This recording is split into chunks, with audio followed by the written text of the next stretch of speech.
Hi! Ayan, gawa tayo dahil nagka-crave ako ng nachos, ayan. Gagawa na lang ako ng homemade nachos, nachosan.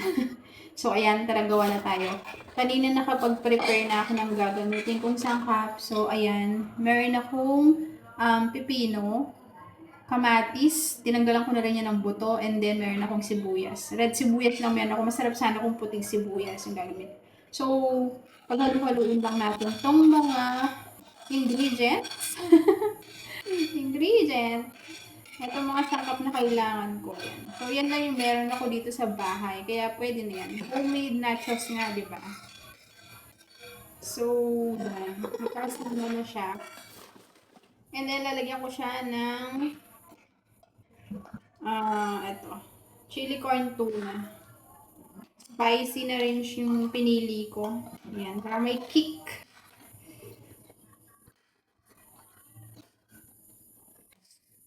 So, ayan. Lagay na natin.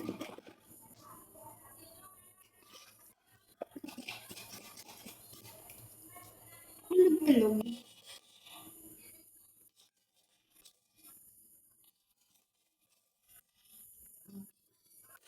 Ayan, nailagay na natin yung chili corn tuna. And then, lagyan na natin siya ng mayo. Plain mayo. Any kind of mayo, bahala kayo. Basta ako, ito yung meron ako. So, bebe, huwag mag-away. Dylan. Dylan.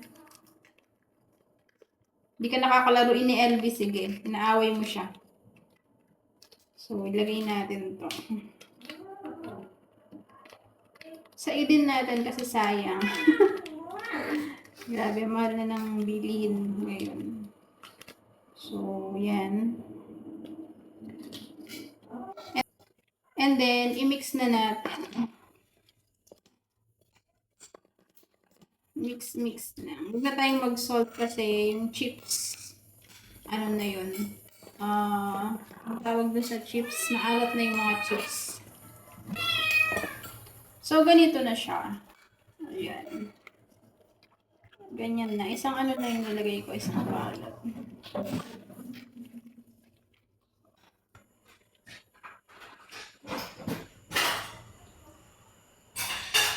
Yan. Dito na lang yung mga chips. Kasi na yung pinggan. So, sa chips, meron akong Mr. Chips. Meron din akong tato. Ayan, meron din akong ganito. So, dalawang Mr. Chips yung binili ko. So, ayan.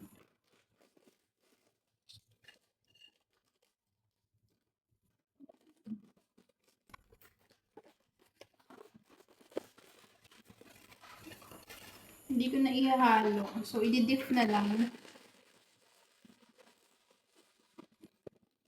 Mag-dip na lang.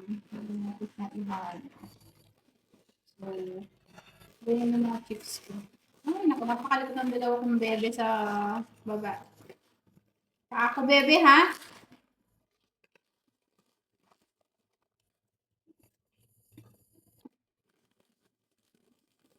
Wala rin kasi ako ng nacho chips.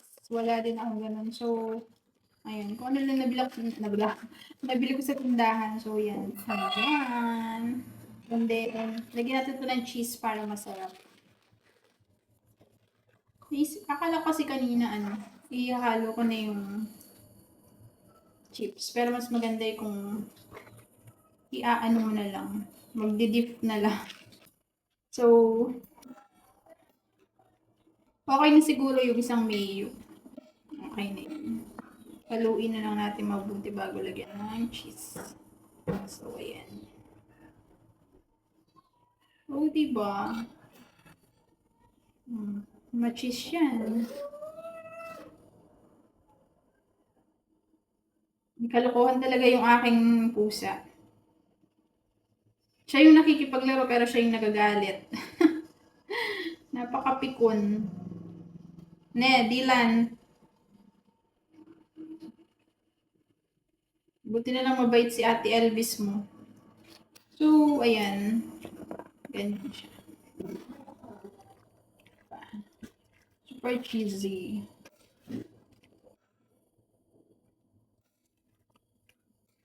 Haluin natin. And then, mag-garnish na lang ulit ako ng cheese sa ibabaw. Ayan.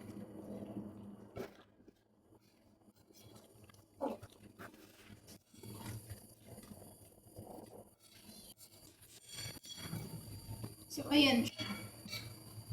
And then, etong final. Ayan. Para may magandang tingnan. O, diba? Meron ka ng homemade nachos. Nachosan. DIY homemade nachos. Nachos na tunay yung ginamit. So, ayan na.